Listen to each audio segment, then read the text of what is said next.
c.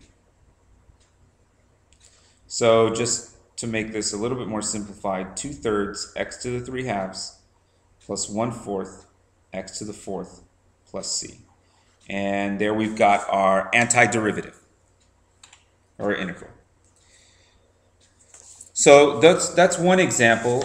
Looking over at exponentials, we have a rule. So if you think about what the derivative of a to the x is, our rule for the derivative is that it is the ln a times a to the x.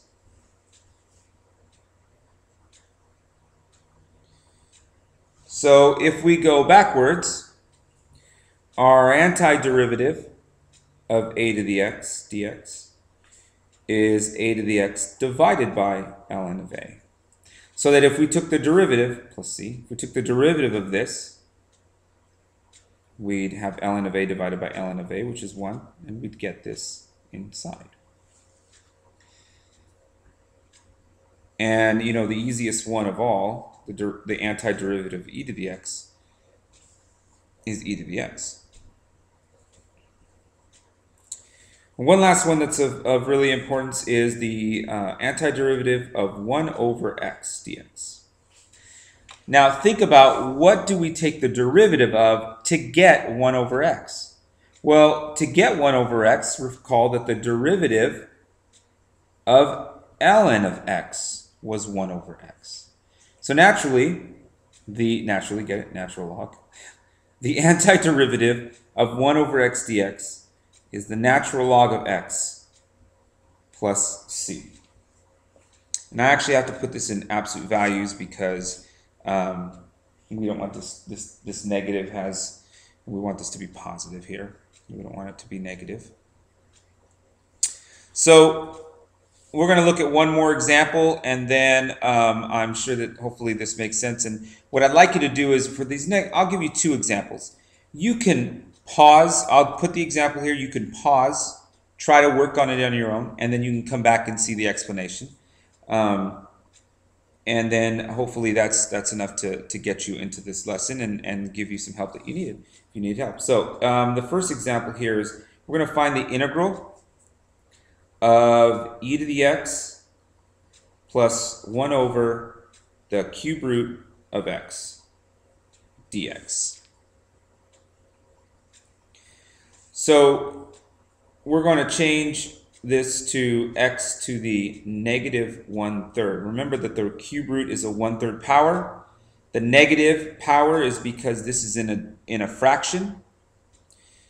Then I'm going to take the integral of that. Using the power, well, first of all, the integral of e to the x is just e to the x. So that's the easy one. Plus, we're going to use the power rule here for antiderivatives. So the power rule here for antiderivatives is that we're going to add 1 to the power. So plus 1 is going to be 2/3. And we're going to divide by 2/3 plus c. Now I know that you can bring this up and put 3/2. So I'm going to go ahead and let you do that simplification there.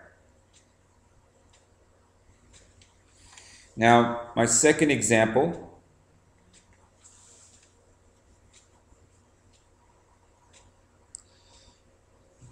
is going to be the integral of x cubed minus 3x squared plus 1 over x to the 4th dx.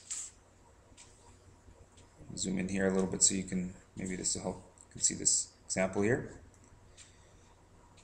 Now, at first glance, you might think, well, what is the low-D high, high-D low, the quotient rule for integration? In this case, we don't really need the quotient rule. We just need to simplify. So we're going to put everything over x to the 4th dx.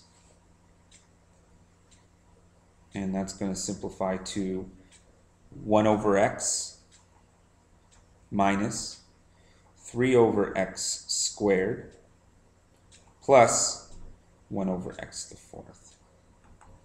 Now, what you really have to do here to remember is that 1 over x is ln x. when we do an antiderivative.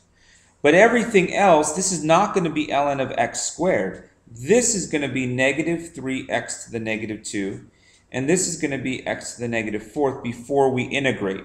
So we're going to leave this as 1 over x. So this is the part when you have to start using your memory. 1 over x is going to be ln of the absolute value of x. This one we're going to use a power rule for. So we're going to add 1, which is going to give us a negative 1 on top. And we're going to divide by negative 1. So negative 3x to the negative 1 divided by negative 1. Plus, we're going to add 1 here, which is going to give us negative 3 and divide by negative 3. And then we're always going to put our plus c. So our final answer is going to be ln of absolute value of x plus 3 over x minus 1 over 3x.